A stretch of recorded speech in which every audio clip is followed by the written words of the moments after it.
മാന്യ പ്രേക്ഷകർക്ക് എൻ്റെ പ്രണാമം. അടുത്ത കാലത്ത് ഒന്ന് രണ്ട് അഡ്വക്കേറ്റുമാരെ കാണാനുള്ള അവസരം ലഭിച്ചു. അതിൽ ഒരു അഡ്വക്കേറ്റിൻ്റെ വളരെ അടുത്ത സുഹൃത്തിൻ്റെ ഭാര്യയാണ്. മറ്റ് അഡ്വക്കേറ്റുമാർ പല സേവന പ്രവർത്തനങ്ങളിലും ഏർപ്പെട്ടുകൊണ്ടിരിക്കുന്നവരാണ്.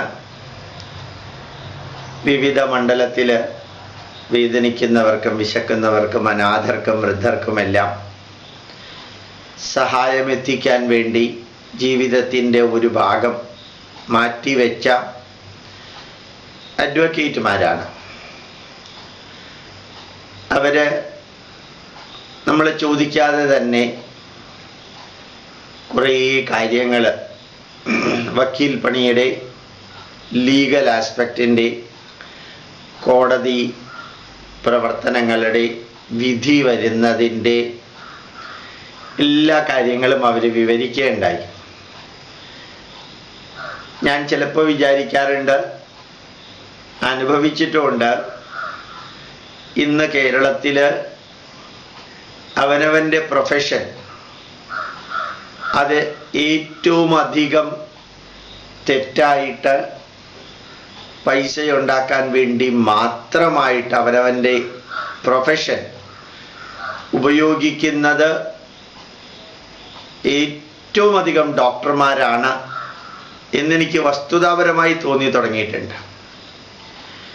ഏത് പ്രൈവറ്റ് ആശുപത്രിയിൽ പോയാലും ഓരോ ഡോക്ടറും ഹോസ്പിറ്റൽ ഫേവറിങ് ഡോക്ടർമാരാണ്. വേണ്ടതിനും വേണ്ടാത്തതിനും സർജറി, വേണ്ടതിനും വേണ്ടാത്തതിനും MRI സ്കാനിങ്, എല്ലാ ടെസ്റ്റും ചെയ്യിക്കുക. ഒരു ചെറിയ ഗ്യാസ് ട്രബിളുമായിട്ട് പോയാൽ ഒരു 15,000 രൂപയെങ്കിലും ആശുപത്രിക്ക് കിട്ടത്തക്ക വിധത്തിലുള്ള ടെസ്റ്റുകൾ ചെയ്ത് പറഞ്ഞയക്കുന്ന ഡോക്ടർമാരെ ഇപ്പോൾ കാണുമ്പോൾ വൈറ്റ് കോളർ ടെററിസ്റ്റായിട്ടാണ് എനിക്ക് തോന്നാറുള്ളത്.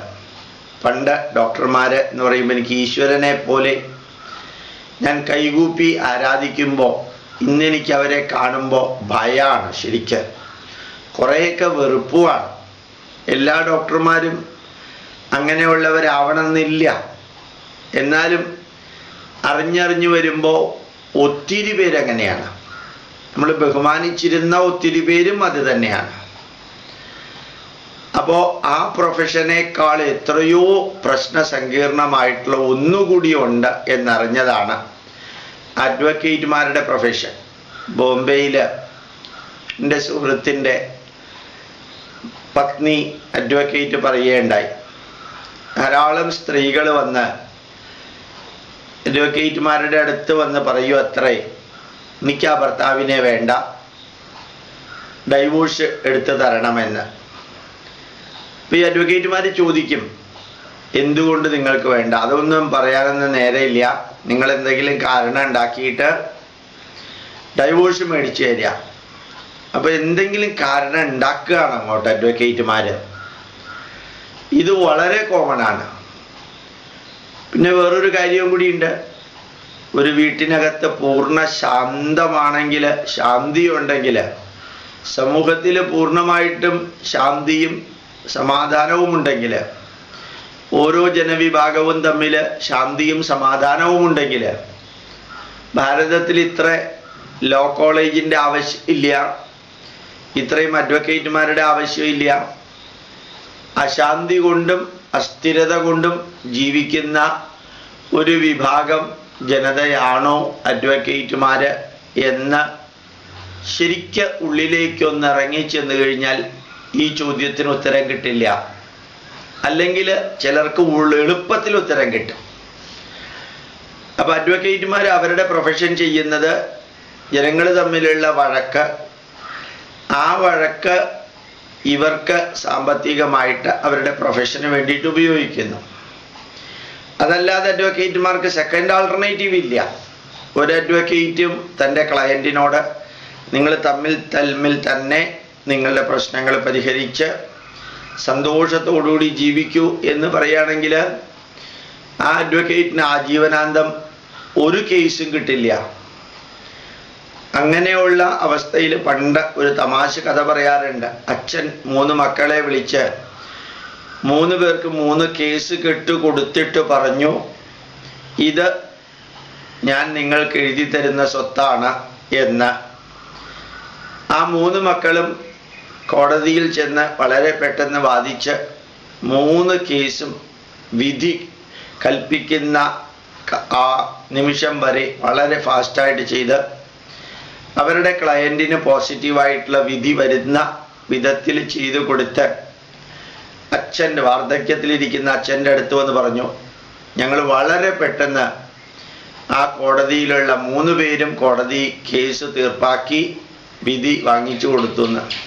അപ്പം അച്ഛൻ നെഞ്ചത്തടിച്ച് പറഞ്ഞു, അയ്യോ മക്കളെ, ആ 3 കേസും ഉണ്ടായിരുന്നത് കൊണ്ടാണ് നിങ്ങളെ 3 പേരെയും സ്കൂളിലും കോളേജിലും LLBയും LLMും ഒക്കെ പഠിപ്പിച്ച് നിങ്ങൾക്ക് വേണ്ടിയിട്ടുള്ള വീട് വെച്ച് തന്നതും നിങ്ങൾക്ക് ജീവിക്കാൻ വേണ്ടിയിട്ട് എല്ലാ വിവാഹം ഉൾപ്പെടെ ചെയ്തു തന്നതും ആ 3 കേസ് ഉള്ളത് കൊണ്ടാണ്. അത് കളഞ്ഞു കുളിച്ചല്ലോ മക്കളെ എന്ന് അച്ഛൻ 3 മക്കളോടും പറഞ്ഞു അത്രേ. അപ്പോൾ ഓരോ രോഗത്തിൽ നിന്നും ഡോക്ടർമാർ അവർക്ക് വേണ്ടതും വേണ്ടാത്തതുമായ പൈസ ഉണ്ടാക്കുന്നത് പോലെ ഒരു രോഗിയുടെ ദുഃഖമാണ് ഡോക്ടറുടെ ഇൻകം എന്ന് പറയുന്നത് പോലെ വീട്ടിനകത്തോ പുറത്തോ ഉള്ള പ്രശ്നങ്ങളാണ് അഡ്വക്കേറ്റുമാരുടെ ഇൻകം. എല്ലാ അഡ്വക്കേറ്റുമാരും ആ കർമ്മമണ്ഡലത്തിലുള്ളവരാവണമെന്നില്ല. ഞാൻ ഇത്രയും നിങ്ങളോട് പറഞ്ഞത് വേറൊരു കാര്യം പറയാൻ വേണ്ടിയിട്ടാണ്.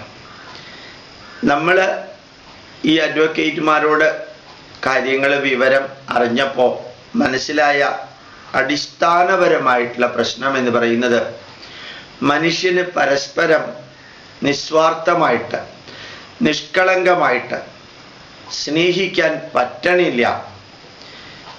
നമ്മൾ മനുഷ്യർ തമ്മിൽ അഭിപ്രായ വ്യത്യാസങ്ങൾ ഉണ്ടാവാം, അത് സ്വാഭാവികമാണ്. പക്ഷേ ആ അഭിപ്രായ വ്യത്യാസം നമ്മൾ തമ്മിൽ സ്നേഹിക്കുന്നതിന് എന്തിനാ തടസ്സമാവുന്നത്? എൻ്റെ മകൻ്റെ വീക്ഷണമായിരിക്കണം എന്നില്ല എൻ്റെ വീക്ഷണം. അത് ഞാനും മകനും തമ്മിലുള്ള ബന്ധത്തെ ബാധിക്കത്തക്ക വിധത്തിൽ എടുക്കുന്നത് എന്തിനാ? എൻ്റെ ഭാര്യയ്ക്ക് ഭാര്യയുടേതായിട്ടുള്ള രീതികൾ പലതും ഉണ്ടാവും, അവളുടേതായിട്ടുള്ള ഇഷ്ടാനിഷ്ടങ്ങൾ ഉണ്ടാവും. അതുകൊണ്ട് ഞാനും എൻ്റെ ഭാര്യയും തമ്മിൽ വഴക്കിട്ട് ജീവിതം മുഴുവനും തിന്മയിലേക്ക് അല്ലെങ്കിൽ പരസ്പരം ചേർച്ചയില്ലാത്ത ഒരു ഡൈവോഴ്സിലേക്ക് എത്തിക്കേണ്ട കാര്യം എന്തിരിക്കുന്നു?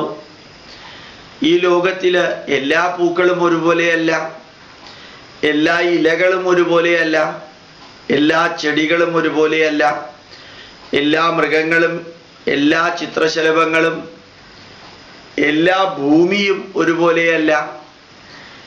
എല്ലാം ഒരേപോലെ ആയിരുന്നെങ്കിൽ ഈ ഭൂമിയുടെ അവസ്ഥ എന്തായിരുന്നു? അതൊന്ന് വെറുതെ കുറച്ച് അഗാധമായിട്ട് ചിന്തിക്കുക. എൻ്റെ ഭാര്യയ്ക്ക് ഭാര്യയുടേതായിട്ടുള്ള വ്യക്തിത്വമുണ്ട്, എൻ്റെ ഓരോ മക്കൾക്കും അവരവരുടേതായിട്ടുള്ള പേഴ്സണാലിറ്റി ട്രെയ്റ്റ്സ് ഉണ്ട്. ഇങ്ങനെ ഈ ലോകത്തിലെ എല്ലാവർക്കും അവരവരുടേതായിട്ടുള്ള പ്രത്യേകതകൾ ഉണ്ടാവുകയും വേണം. അങ്ങനെ എല്ലാമാണെങ്കിലും ഒന്ന് ചിന്തിച്ചു നോക്കാം. എൻ്റെ ഭാര്യാഭർത്തൃ ബന്ധം വീട്ടിലെ നല്ല രീതിയിൽ പോയില്ലെങ്കിൽ ജീവിതം മുഴുവനും നരകതുല്യമായി ജീവിക്കേണ്ടി വരുന്ന ഞങ്ങളുടെ അവസ്ഥ ഇല്ലാതെയാക്കാൻ ഒരു വഴിയേ ഉള്ളൂ. അത് കോടതിയിൽ പോവലല്ല, അത് ജാതകം നോക്കലല്ല, ഭാവി പ്രവചിക്കാൻ പാകത്തിന് പ്രശ്നം വയ്ക്കലല്ല, അല്ലെങ്കിൽ ദുർമന്ത്രവാദമല്ല, ഈവൻ സൈക്കോളജിസ്റ്റിനെയോ സൈക്കാട്രിസ്റ്റിനെയോ കാണൽ പോലുമല്ല. ഭാര്യാഭർത്തൃ ബന്ധം ദൃഢമാക്കാൻ, നല്ല രീതിയിലുള്ളതാക്കാൻ ഒരു ചെറിയ മാനസികമായിട്ടുള്ള അൺബയസ്ഡ് അപ്രോച്ച്, മാനസികമായിട്ടുള്ള മാറ്റം ഉണ്ടായാൽ മതി.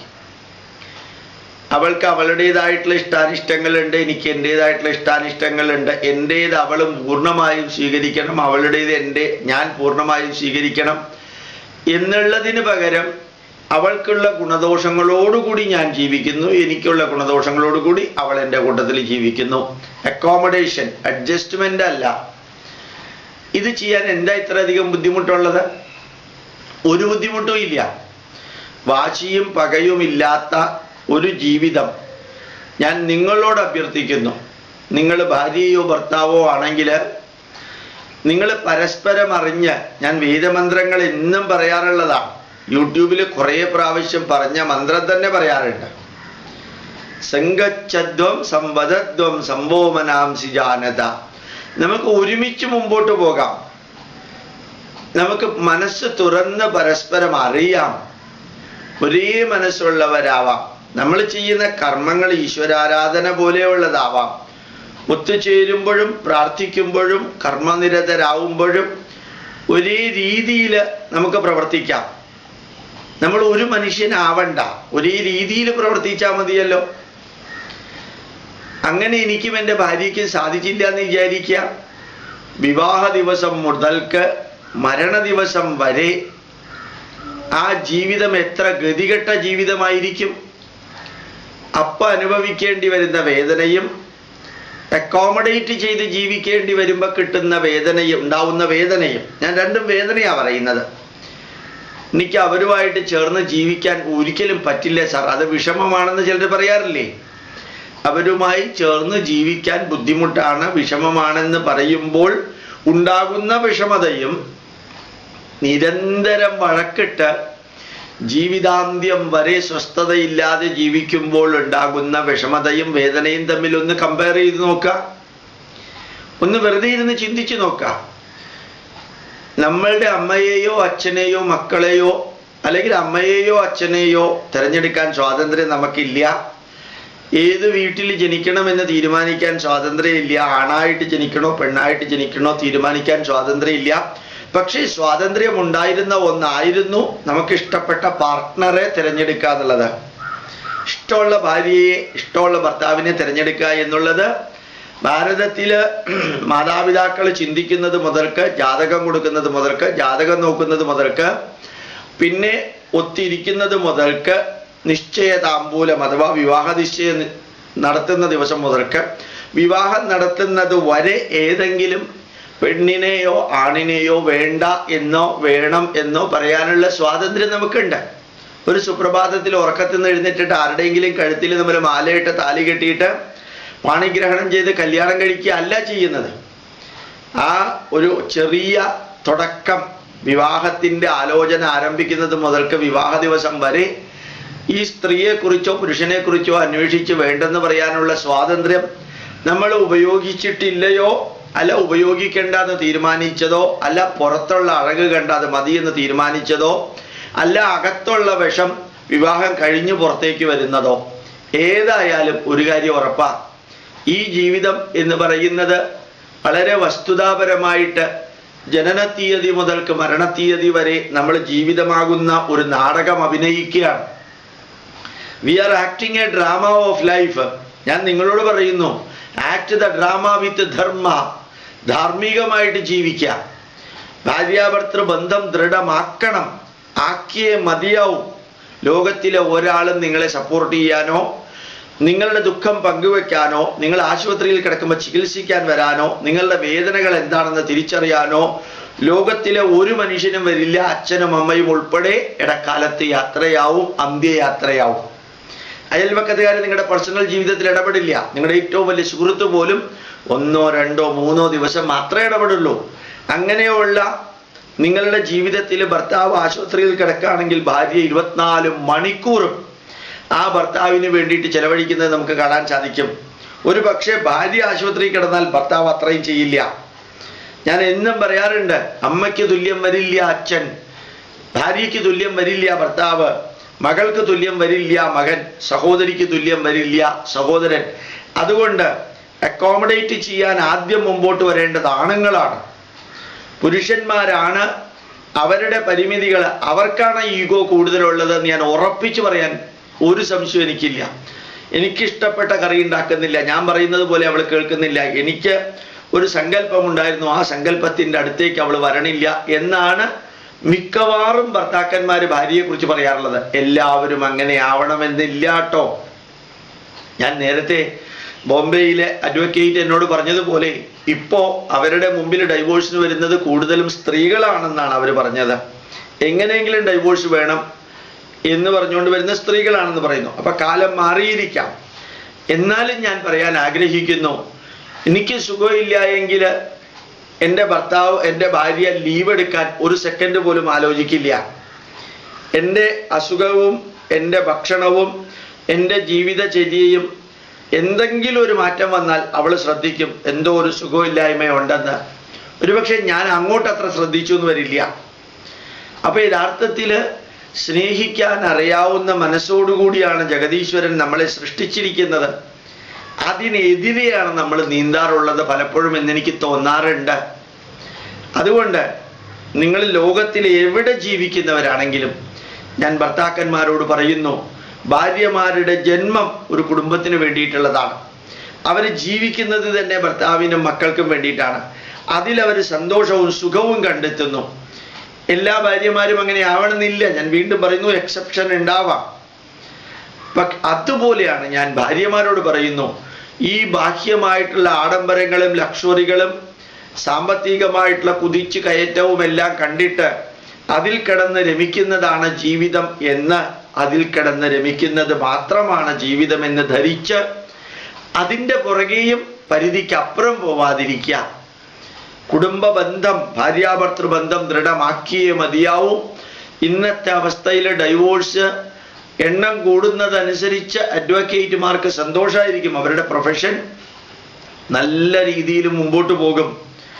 കാരണം അവരുടെ ജീവിത രീതി തന്നെ നെഗറ്റീവുകളിലെ അത് തീർപ്പ് കൽപ്പിക്കലാണ്. അതിന് നമ്മൾ എന്തിന് കരുവാകണം, ഇരയാകണം എന്ന് ഞാൻ വെറുതെ നിങ്ങളോട് ചോദിക്കുന്നു. അതേപോലെ ഭാര്യാഭർത്താക്കന്മാരോട് അപേക്ഷിക്കാൻ ആഗ്രഹിക്കുന്നു, നിങ്ങളുടെ മാതാപിതാക്കളെ നിങ്ങൾ ധന്യമായി സംരക്ഷിക്കണം. വീട്ടിനകത്തിട്ട് പൂട്ടിയിട്ട് കൊല്ലാക്കൊല നടത്തി നിങ്ങളുടെ അച്ഛനെയും അമ്മയെയും വേദനിപ്പിക്കുമ്പോൾ ഓർമ്മിക്കുക, ജീവനുള്ള മനുഷ്യരാണ് അവര്. നിങ്ങൾക്ക് ജന്മം നൽകി നിങ്ങളെ വളർത്തി താലോലിച്ച് നിങ്ങൾ കരഞ്ഞപ്പോൾ കണ്ണുനീര് തുടച്ച് നിങ്ങളെ കാല് തെറ്റി വീണപ്പോൾ വാരിയെടുത്ത് ഉമ്മ വെച്ച് കാലിലെ മണ്ണ് കളഞ്ഞ് അമ്പിളിയമ്മാവനെ കാണിച്ച് ചോറ് തന്ന്, കാക്കയെ കാണിച്ച് ചോറ് തന്ന് നിങ്ങൾ ഉറങ്ങാത്ത രാത്രികളിൽ ഉറങ്ങാതിരുന്ന ആ അമ്മയെയും അച്ഛനെയും നിങ്ങൾ എന്നെങ്കിലും ഒരിക്കലെങ്കിലും വേദനിപ്പിച്ചാൽ for every action there is an equal and opposite reaction എന്ന് ചിന്തിക്കാൻ മറക്കരുത്. നിങ്ങളുടെ അച്ഛനും അമ്മയും നിങ്ങൾ ചെയ്യുന്ന ഏത് തിന്മയും മൗനമായിട്ട് ശാന്തമായിട്ട് സഹിക്കുന്നു വരും. പക്ഷെ അവരുടെ മനസ്സ് കത്തുന്നുണ്ടാവും. ജന്മം നൽകി വളർത്തി വലുതാക്കിയ മകനെ, മകളെ, നീ ഞങ്ങളുടെ മരണം വരെയും ഇത്രയും അധികം വേദന ഞങ്ങളെ അനുഭവിപ്പിക്കണമോ എന്ന ആ ഒരു ചോദ്യം മതി നിങ്ങളുടെ കുടുംബം കത്തിച്ചാമ്പലാവാൻ വേദന കൊണ്ട്. നമുക്കറിയാം താൻ നിരന്തരം ചെയ്യുന്ന കർമ്മങ്ങൾ, ഞാൻ മുഴുവനും പറയണ്ട. നമ്മുടെ മലയാളത്തിൽ ഒരു പദപ്രയോഗമുണ്ട്, മുത്തച്ഛന് കുത്തിയ പാള അച്ഛന്, അച്ഛന് കുത്തിയ പാള മകന്. എങ്ങനെയാണോ അച്ഛൻ മുത്തച്ഛനെയും മുത്തശ്ശിയെയും ട്രീറ്റ് ചെയ്തത്, അതുപോലെ ആയിരിക്കും മക്കള് അച്ഛനെയും അമ്മയെയും ട്രീറ്റ് ചെയ്യുന്നത്. കാലചക്രം തിരിയാതിരിക്കില്ല. ഭൂമി കറങ്ങുന്നുണ്ട്. ഭൂമി കറങ്ങുന്നതിനനുസരിച്ച് ഭഗവത്ഗീതയിൽ പറയുന്നുണ്ട്, കൗമാരം യൗവനം ജരാ തഥാ ദേഹാന്തര പ്രാപ്തിർ. നമ്മൾ ബാല്യകാലം കഴിഞ്ഞു, കൗമാരം കഴിഞ്ഞു, യൗവനം കഴിഞ്ഞു, മധ്യവയസ്കത കഴിഞ്ഞു, വാർദ്ധക്യം വന്നു, ജരാനര ബാധിച്ച് നമ്മൾ അച്ഛനും അമ്മയും കിടന്നതുപോലെ കിടക്കേണ്ട ഒരു ദിവസം വരാതിരിക്കില്ല. നമുക്കും ആക്സിഡന്റ് കൊണ്ട് ഇടയ്ക്ക് മരിച്ചു പോയില്ലെങ്കിൽ. അപ്പൊ ആലോചിച്ച് നോക്ക, എൻ്റെ അച്ഛനും അമ്മയ്ക്കും ചട്ടിയിലാണ് ചോറ് കൊടുത്തതെങ്കിൽ ആ ചട്ടി പോലൊരു ചട്ടി എൻ്റെ മക്കൾ എനിക്ക് വേണ്ടി മാറ്റി വെച്ചിട്ടുണ്ടാവും. എൻ്റെ അച്ഛനെയും അമ്മയെയും പട്ടിയെ പോലെയാണ് ഞാൻ ട്രീറ്റ് ചെയ്തതെങ്കിൽ എന്നെയും അതേപോലെ ട്രീറ്റ് ചെയ്യാൻ പ്രകൃതി, അത് ഈശ്വരൻ തരുന്ന ശിക്ഷയല്ല. ഈശ്വരൻ ജഡ്ജിയും വക്കീലും അഡ്വക്കേറ്റും ഐ ജിയും ഒന്നും അല്ല, അത് പ്രകൃതി തരുന്ന ശിക്ഷയാണ്. Four every action there is an equal and opposite reaction എന്ന വരി ഈശ്വരൻ ആപ്ലിക്കബിൾ അല്ല, പ്രകൃതിക്ക് ആപ്ലിക്കബിൾ ആണ്. ഈ പ്രപഞ്ചത്തിന്റെ താളലയങ്ങൾ നിലനിർത്തുന്ന ഒരു പ്രകൃതിയുണ്ട്. ഒസാമ ബിൻ ലാദനെ ഒതുക്കിയ ഒരു പ്രകൃതിയുണ്ട്, സദ്ദാം ഹുസൈനെ ഒതുക്കിയ ഒരു പ്രകൃതിയുണ്ട്, ഗദ്ദാഫിയെ ഒതുക്കിയ ഒരു പ്രകൃതിയുണ്ട്, വിയറ്റ്നാമിലെ പോൾപോട്ടിനെ ഒതുക്കിയ ഒരു പ്രകൃതിയുണ്ട്, വീരപ്പനെ ഒതുക്കിയ ഒരു പ്രകൃതിയുണ്ട്. അത് പ്രകൃതി ചെയ്യിക്കുകയാണ്, ഈശ്വരനല്ല അത് ചെയ്യിക്കുന്നത്. അതുപോലെ നിങ്ങളുടെ അച്ഛനെയും അമ്മയെയും എങ്ങനെയാണോ നിങ്ങൾ പരിചരിക്കുന്നത്, അതുപോലെയായിരിക്കും നിങ്ങളുടെ മക്കൾ നിങ്ങളെ പരിചരിക്കുന്നത്. കാരണം അവർ കേട്ട് വളരുന്നതിനേക്കാൾ ഭംഗിയായിട്ട് കണ്ടു വളരുകയാണ്. കണ്ണിനുള്ള ഇമ്പാക്റ്റാണ് ചെവിക്കുള്ള ഇമ്പാക്റ്റിനേക്കാൾ കൂടുതലുള്ളത്. വേദനാജനകമായ ഒരു കാഴ്ച ഒരിക്കൽ കണ്ടാൽ നമ്മൾ മറക്കില്ല, ഇന്നും അത് മനസ്സിലുണ്ടാവും. വേദനാജനകമായ വാർത്ത ഒരിക്കൽ കേട്ടാൽ കുറച്ച് കഴിയുമ്പോൾ നമ്മൾ മറന്നു വരും. ഇപ്പൊ കേട്ട് പഠിച്ചത് ചിലതെല്ലാം മറന്നുപോയി എന്ന് വരും, കണ്ട് പഠിച്ചത് പലതും മറന്നുപോവില്ല.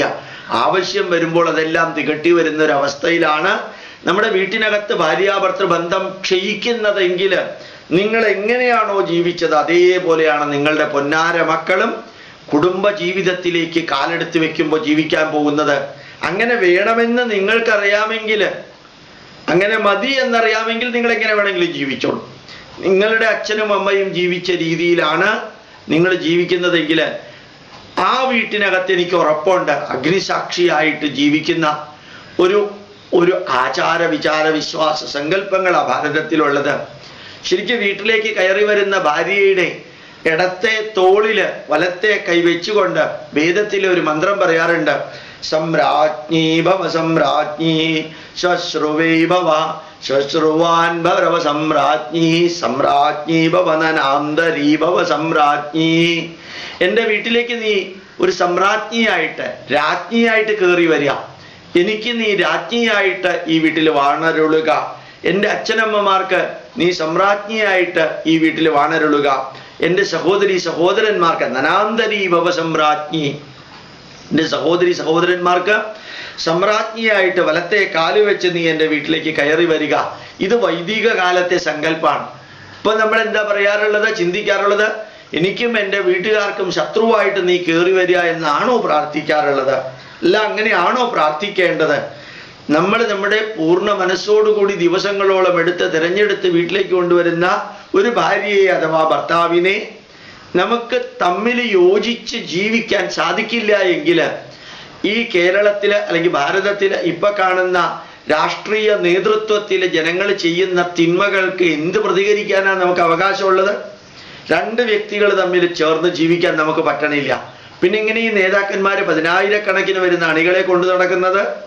10,000-കണക്കിനും ലക്ഷക്കണക്കിനും വരുന്ന അണികളെ കൊണ്ട് നടക്കാൻ ചില നേതാവിന് കപ്പാസിറ്റി ഉണ്ടെങ്കിൽ ഒരു ഭാര്യയെ കൊണ്ടു നടക്കാൻ ഭർത്താവിനും, ഭർത്താവിനെ കൊണ്ടു നടക്കാൻ ഭാര്യയ്ക്കും കപ്പാസിറ്റി ഇല്ലാത്ത അവസ്ഥ വരുമ്പോൾ ചിന്തിക്കുക, നിങ്ങളുടെ അനുയായികളാണ് നിങ്ങളുടെ മക്കള്. ആ മക്കളെ സ്നേഹിക്കാൻ പഠിക്കണം. സ്നേഹമുണ്ടെന്ന് പറഞ്ഞുകൊണ്ട് കാര്യമൊന്നുമില്ല, അത് പ്രകടിപ്പിക്കുകയും കൂടി വേണം. അച്ഛനോടും അമ്മയോടും ബഹുമാനമുണ്ടെന്ന് മക്കൾ പറഞ്ഞാൽ മാത്രം പോരാ, അത് പ്രകടിപ്പിക്കണം. സ്നേഹിച്ചാൽ മാത്രം പോരാ, ആത്മാർത്ഥത ഉണ്ടായാൽ മാത്രം പോരാ, ധർമ്മബോധമുണ്ടായാൽ മാത്രം പോരാ. സ്നേഹമുണ്ടെന്ന് ബോധ്യപ്പെടുത്താനും ആത്മാർത്ഥതയുണ്ടെന്ന് ബോധ്യപ്പെടുത്താനും ധർമ്മബോധമുണ്ടെന്ന് ബോധ്യപ്പെടുത്താനും സാധിക്കുന്ന ലെവലിൽ മക്കളെ വളർത്താൻ പാകത്തിന് യോഗ്യതയുള്ളവരാവണം ഭാര്യ ഭർത്താക്കന്മാര്. നമ്മുടെ മക്കളെ നമ്മൾ ഭൂമിയിലേക്ക് കൊണ്ടുവന്നത് അവർ പറഞ്ഞിട്ടൊന്നുമല്ല, നമ്മളുടെ ഇഷ്ടപ്രകാരമാണ് നമ്മൾ നമ്മുടെ മക്കളെ കൊണ്ടുവന്നത്. അതുകൊണ്ട് തന്നെ അവർക്ക് നല്ലൊരു ശരീരം കൊടുത്താൽ മാത്രം പോരാ, നല്ലൊരു മനസ്സും കൊടുക്കാനുള്ള ഒരു യജ്ഞഭാവം നമുക്കുണ്ടാവണം. ആ മക്കളുടെ നന്മ തിന്മകൾ തിരിച്ചറിയണം. അവർ തെറ്റിലേക്ക് പോകുമ്പോൾ സ്നേഹത്തോടു കൂടി അവരെ വഴി കറക്റ്റാക്കി കൊടുക്കണം, ഗൈഡ് ചെയ്യണം, ഇൻസ്ട്രക്ട് ചെയ്യണം, ബ്ലസ് ചെയ്യണം. അതുപോലെ തന്നെ ഡയറക്റ്റ് ചെയ്യണം, ഇൻസ്ട്രക്ട് ചെയ്യണം. അത് ചെയ്യാൻ സാധിച്ചില്ലെങ്കിൽ അവരെ ഭൂമിയിലേക്ക് കൊണ്ടുവരരുതായിരുന്നോ നിങ്ങൾ? അറിയാതെ കൊണ്ടുവന്നതൊന്നുമല്ല, അറിഞ്ഞു തന്നെ കൊണ്ടുവരികയാണ്. അപ്പോൾ പിന്നെ നമ്മുടെ മക്കളുടെ നന്മകള്, ആ മക്കളോട് ഞാൻ പറയുന്നു, നിങ്ങളും അച്ഛൻ്റെയും അമ്മയുടെയും ലെവലിലെത്തുന്ന ഒരവസ്ഥ വരും. വാർദ്ധക്യത്തിലുള്ള അച്ഛൻ്റെയും അമ്മയുടെയും ലെവലിലെത്തുന്ന ഒരവസ്ഥ വരും. നിങ്ങളും വിറകിൻ്റെ മുകളിൽ അല്ലെങ്കിൽ പെട്ടിക്കകത്ത് കിടക്കുന്ന ഒരവസ്ഥ വരും. ഇതൊന്നും വരാതിരിക്കില്ല. ഞാൻ വളരെ സിമ്പിളായിട്ട് പറയുന്നു. കഴിഞ്ഞ നൂറ്റാണ്ടിൽ ഈ ദിവസം നിങ്ങളും ഞാനും ഈ ഭൂമിയിൽ ഉണ്ടായിരുന്നില്ല. ഈ യൂട്യൂബിലെ ഈ സന്ദേശം കേൾക്കുന്ന നിങ്ങൾ അടുത്ത നൂറ്റാണ്ടിൽ ഈ ദിവസവും ഭൂമിയിൽ ഉണ്ടാവില്ല. അത് കാരണം നമ്മളുടെ പലരുടെയും ജീവിതത്തിലെ സൂര്യൻ നട്ടുച്ച കഴിഞ്ഞിട്ടുണ്ട്. ഇനി അങ്ങോട്ട് ഇറക്കാണ് പലരും. കയറുന്നു എങ്കിൽ പോലും 10-30 വയസ്സ് കഴിയുമ്പോൾ തന്നെ ജീവിതത്തിൻ്റെ ആക്റ്റീവായിട്ടുള്ള പകുതി കഴിഞ്ഞു. ചിന്തിക്കുക, നിങ്ങളുടെ മക്കൾക്ക് സ്നേഹം കൊടുക്കുക, ആത്മാർത്ഥത പഠിപ്പിക്കുക, ത്യാഗഭാവം പഠിപ്പിക്കുക, വേദനിക്കുന്നവരെ കാണിച്ചു കൊടുക്കുക.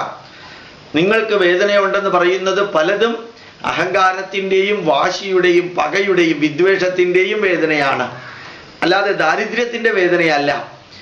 അല്ലെങ്കിൽ മറ്റേതെങ്കിലും തരത്തിൽ നിങ്ങൾക്ക് നിയന്ത്രിക്കാൻ പറ്റാത്ത സോഴ്സുകളിൽ നിന്ന് വരുന്ന വേദനയല്ല, സ്വയം കൃതനാർത്ഥം ഉള്ള വേദനയാണ്. ആ വേദന ഇല്ലാതെയാക്കണമെങ്കിൽ ലോകത്തിലെ ഒരു ഡോക്ടറും ഒരു സൈക്കോളജിസ്റ്റും ഒരു ജ്യോതിഷനും ഒരു പ്രശ്നക്കാരനും ഒരു വാസ്തുവിദ്യാകാരനും ഒരു സന്യാസിയും വിചാരിച്ചാൽ സാധിക്കില്ല. നിങ്ങൾ മാത്രം വിചാരിച്ചാലേ സാധിക്കുള്ളൂ. നിങ്ങൾ വിചാരിച്ചാൽ ഒരു മരുന്നുമില്ലാതെ സാധിക്കും. മെഡിസിൻലെസ് ട്രീറ്റ്മെൻ്റ് ആണ്. ജീവിതം മുഴുവനും അടുക്കും ചിട്ടയും ഉള്ളതാക്കുക. കുറച്ച് നേരത്തെ എഴുന്നേൽക്കുക, കുളിക്കുക, ഒരുമിച്ചിരുന്ന് പ്രാർത്ഥിക്കുക, ഒരു കപ്പ് കാപ്പിയാണെങ്കിലും ഒരുമിച്ചിരുന്ന് കുടിക്കുക, ഒരു നേരമെങ്കിലും ഒരുമിച്ചിരുന്ന് ഭക്ഷണം കഴിക്കുക, ഉള്ളു തുറന്ന് സംസാരിക്കുക, മനസ്സിനകത്ത് വാശിയും പകയും അമർത്തി വെച്ച് വ്യംഗ്യാർത്ഥത്തിൽ സംസാരിക്കാതിരിക്കുക. എന്ത് സിമ്പിളായിട്ട് ജീവിക്കാവുന്ന ജീവിത ജഗദീശ്വരൻ നമുക്ക് തന്നിരിക്കുന്നത്. ഒരു മൃഗത്തിനും കൊടുക്കാത്ത നന്മകൾ മനുഷ്യന് ജഗദീശ്വരൻ തന്നിട്ടുണ്ട്, പ്രകൃതി തന്നിട്ടുണ്ട്. ആ പ്രകൃതി നല്ല രീതിയിൽ ജീവിക്കുന്നവരുടെ ജീവിതത്തെ നല്ല രീതിയിലാക്കാനും തിന്മ നിറഞ്ഞ രീതിയിൽ ജീവിക്കുന്നവരുടെ തിന്മകൾ കാലക്രമത്തിൽ അവരവർ തന്നെ അനുഭവിക്കാനും പാകത്തിനാണ്.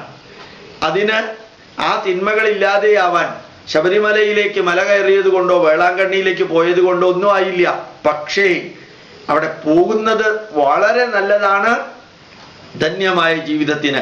പക്ഷെ എൻ്റെ പ്രശ്നങ്ങളെല്ലാം ശബരിമല ധർമ്മശാസ്താവും വേളാങ്കണ്ണി മാതാവും അല്ലെങ്കിൽ ഞാൻ ഹജ്ജിന് പോയാലും എൻ്റെ പ്രോബ്ലം എല്ലാം തീരുമെന്ന് ധരിക്കുന്നത് ശുദ്ധ മണ്ടത്തരാണ്. ഏത് മതത്തിലുള്ളവനാണെങ്കിലും പ്രശ്നമുണ്ടാക്കിയത് അള്ളാഹുവോ യഹോവയോ മഹാവിഷ്ണുവോ ഒന്നുമല്ല. പ്രശ്നമുണ്ടാക്കിയത് അവനവൻ തന്നെയാണ്.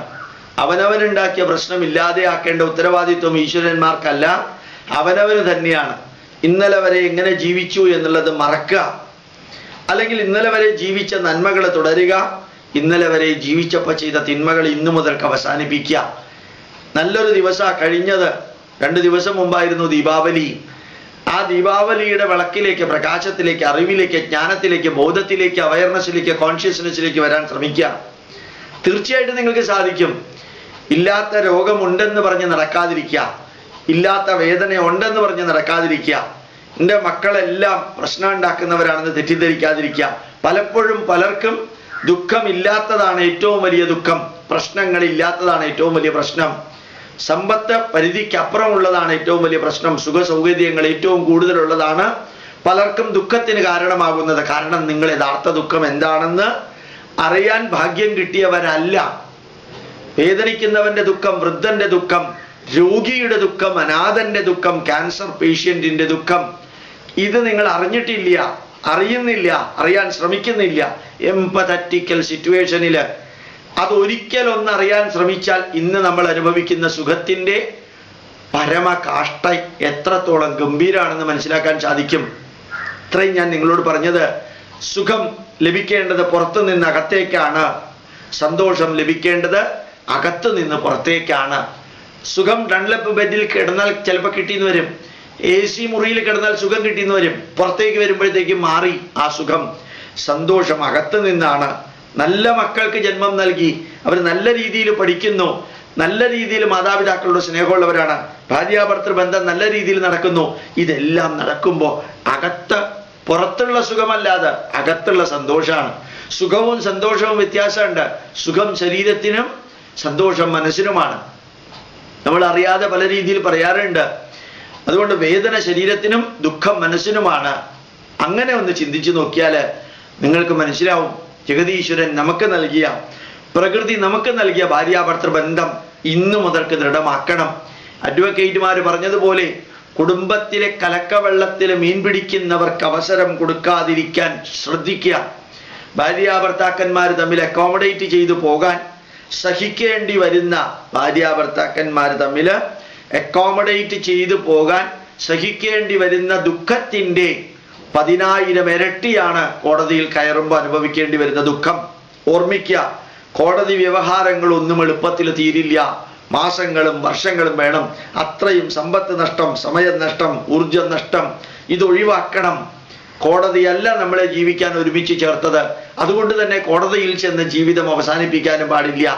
ഒരു ഭാര്യയുടെ കൂടെ കിടന്ന്, ഒരു ഭർത്താവിൻ്റെ കൂടെ കിടന്ന് അവരെ ഡൈവോഴ്സ് ചെയ്ത് വേറൊരാണിൻ്റെ കൂടെയോ വേറൊരു പെണ്ണിൻ്റെ കൂടെയോ കിടന്ന് ജീവിതം പങ്കുവെക്കുന്ന അവസ്ഥയിൽ ദുഃഖം ഒന്ന് ചിന്തിച്ചു നോക്കുക. സുഖത്തിന് വേണ്ടിയാണ് ചെയ്യുന്നതെങ്കിൽ നഷ്ടപ്പെടുന്നത് സന്തോഷമാണ് എന്നുകൂടി ഓർമ്മിക്കുക. അതുകൊണ്ട് തന്നെ ഞാൻ പറയുന്നു, ഭാര്യാഭർത്തൃബന്ധം എവിടെയെല്ലാം സാധിക്കുമോ, ഏതെല്ലാം ത്യാഗഭാവത്തിലൂടെ ചിരിച്ചുകൊണ്ട് സന്തോഷത്തിൽ ഒരുമിച്ച് ഒരുമിച്ച് ഒരുമിച്ച് ഞാൻ നേരത്തെ പറഞ്ഞതുപോലെ സഹനാവവതു, നമുക്ക് ഒരുമിച്ച് ജീവിക്കാം. സഹനൗ ഭുനക്തു, ഒരുമിച്ച് ഭക്ഷണം കഴിക്കാം. സഹവീര്യം കരവാവഹൈ, ഒരുമിച്ച് പ്രവർത്തിക്കാം. അപ്രകാരം തേജസ്വിന വധീതമസ്തു, തേജസ്വികളായി തീരാം. മാ വിദ്വിഷാവഹൈ, വിദ്വേഷം നമ്മളുടെ കുടുംബത്തിലും സമൂഹത്തിൽ നിന്നും ഒഴിവാക്കാൻ നമുക്ക് മാനസിക രോഗങ്ങൾ വരില്ല, നമുക്ക് ശാരീരിക രോഗങ്ങൾ വരില്ല. രോഗം വരാത്തൊരവസ്ഥ ഉണ്ടാക്കേണ്ടത് മനസ്സിനകത്ത് നന്മകൾ വരുത്തിയാണ്. അതുകൊണ്ട് ഞാൻ പറയുന്നു, നിങ്ങളുടെ അച്ഛനെയും അമ്മയെയും അവരുടെ വലത്തെ കൈ നിങ്ങളുടെ തലയിൽ വെച്ച് നന്നായി വരണം മകനെ, നന്നായി വരണം മകളെ എന്ന് പറയത്തക്ക വിധത്തിൽ സേവിക്കുക. അവരുടെ കസേരയിൽ ഇരിക്കേണ്ട കാലം വരും. അവർ പട്ടടയിൽ വിറകിൻ്റെ മുകളിൽ കിടക്കുമ്പോൾ നിങ്ങളും കിടക്കേണ്ട ഒരു കാലം വരുമെന്ന് ഓർക്കുക. അവർക്ക് വായ്ക്കരിയിടുമ്പോൾ നിങ്ങളുടെ വായിലും നിങ്ങളുടെ മക്കൾ വായ്ക്കരിയിടുന്ന ഒരു ദിവസം വരും. ഇതെല്ലാം കാലചക്രം തിരിയുമ്പോൾ നമുക്ക് എല്ലാവർക്കും ഉള്ളതാണെന്ന് ഓർമ്മിക്കുക. ധന്യമായി ജീവിക്കുക, നന്മ നിറഞ്ഞ രീതിയിൽ ജീവിക്കുക. അടുത്ത കാലത്ത് ആലപ്പുഴയിൽ നിന്ന് ഗോപാലകൃഷ്ണൻ ചേട്ടൻ വിളിച്ചു പറഞ്ഞു, അദ്ദേഹം ഹോട്ടലിൽ കാഷ്യറായിട്ട് ഇരിക്കുമ്പോൾ മുസ്ലിം പെൺകുട്ടികളും ഹിന്ദു പെൺകുട്ടികളും, മുസ്ലിം പെൺകുട്ടികളിൽ തട്ടയിട്ടത് കൊണ്ടാണ് പക്ഷേ അവർ തോളത്ത് കൈയിട്ട് പോകുന്നത് കാണുമ്പോൾ ഭയങ്കര സന്തോഷം ഉണ്ടാവാറുണ്ടെന്ന്. ഞാൻ വീട്ടിനകത്തെ കാര്യം മാത്രമല്ല പറഞ്ഞത്, പുറത്തും ഹിന്ദു എന്നോ ക്രിസ്ത്യാനി എന്നോ മുസ്ലിം എന്നോ തരംതിരിക്കാതെ തോളോട് തോള് ചേർന്ന് ഒരു രാഷ്ട്രത്തിൻ്റെ മക്കളാണ് നമ്മളെന്ന് പറഞ്ഞ്, ഈ രാഷ്ട്രമാണ് നമുക്ക് ജന്മം നൽകിയത്, ഈ രാഷ്ട്രത്തിലാണ് നമ്മൾ നിലനിൽക്കുന്നത്, ഈ രാഷ്ട്രത്തിൻ്റെ മണ്ണിൽ അലിഞ്ഞു ചേരാനുള്ളവരാണ് നമ്മളെന്ന ബോധത്തോടു കൂടി ആ സ്നേഹം വീട്ടിനകത്തും പുറത്തും നമുക്ക് വളർത്താനും ഉയർത്താനും അഭിപ്രായ വ്യത്യാസങ്ങൾ ഉണ്ടെങ്കിൽ ആ വ്യത്യാസങ്ങൾ ഉണ്ടെന്ന് അറിഞ്ഞുകൊണ്ട് തന്നെ എതിർക്കേണ്ടതിനെ എതിർത്തും സ്നേഹിക്കേണ്ടവരെ സ്നേഹിക്കാൻ നമുക്ക് സാധിക്കും എന്നുള്ള തത്വശാസ്ത്രം നമുക്ക് ജീവിതത്തിൽ പകർത്താൻ സാധിക്കട്ടെ എന്ന് പ്രാർത്ഥിച്ചുകൊണ്ട് പ്രണാമം, നമസ്കാരം.